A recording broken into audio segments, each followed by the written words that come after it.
The Buddha never claimed originality. You see, whether he had ideas from earlier people in Greater Magadha, or perhaps ideas borrowed from the Vedic influences that poured into Greater Magadha, at any rate, he doesn't claim originality. I walk on the path the earlier Buddhas trod. So that already puts a question mark over this newfangled idea that he was extremely creative and everybody borrowed from him, but he did not borrow from others.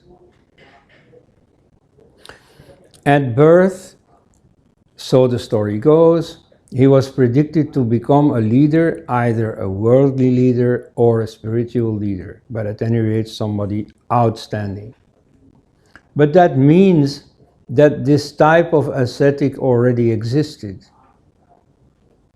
You see, in the case of Genghis Khan, he became a great political leader, but there is no sign that he could have become a great spiritual leader.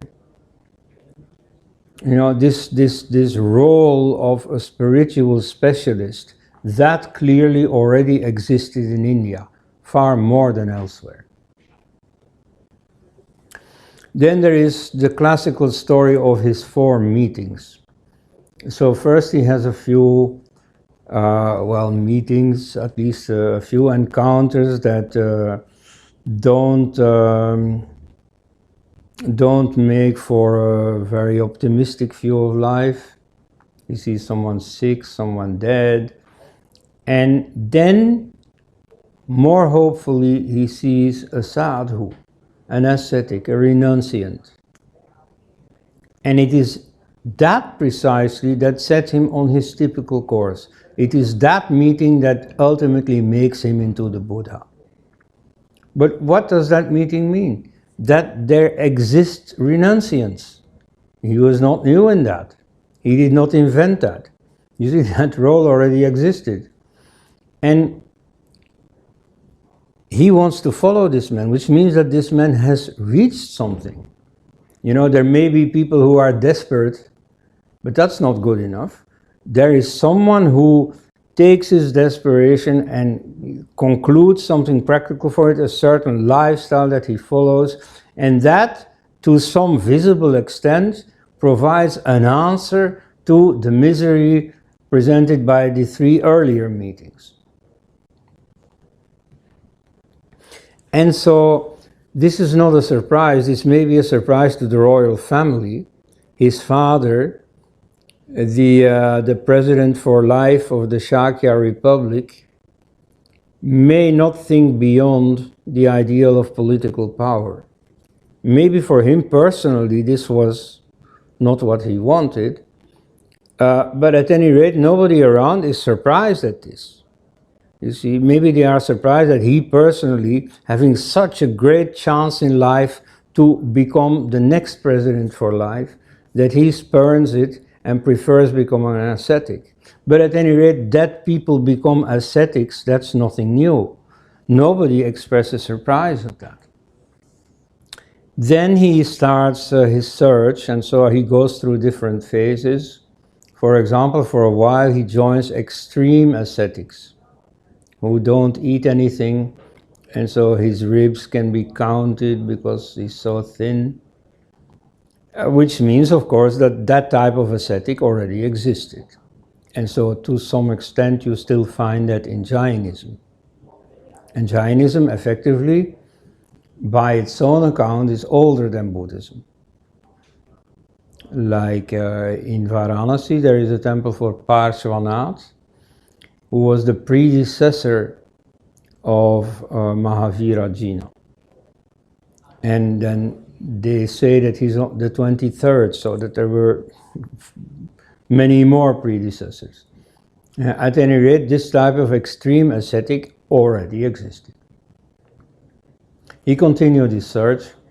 The most contents-rich information that we have is about his 2 meditation teachers.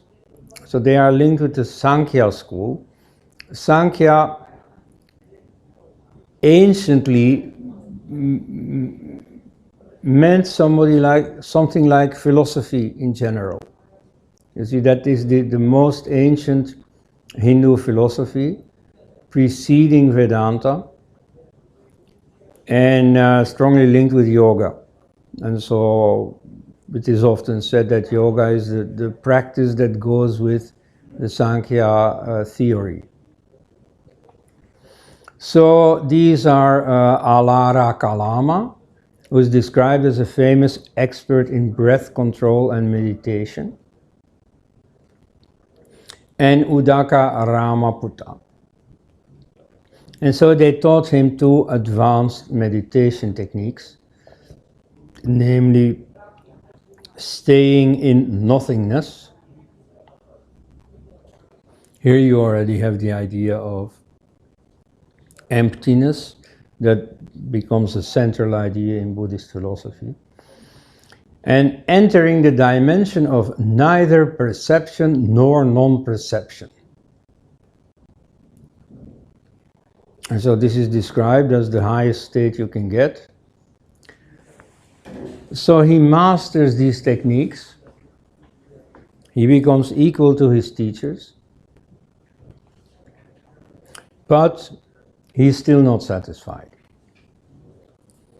Because in his personal case, his motivation for practicing meditation is that he wants to get rid of the experience of suffering. Now, this is not a necessary motive for doing meditation. Very many people who practice meditation, including many people that I personally know, have not been motivated by wanting to get away from suffering. They just hear about meditation, they think it's exciting, let's try, and then they fall for it, they feel it is doing them good, they continue it, and so the experience of suffering does not come in the picture. So for the Buddha personally, that was the reason. So he's looking for a way to eliminate suffering.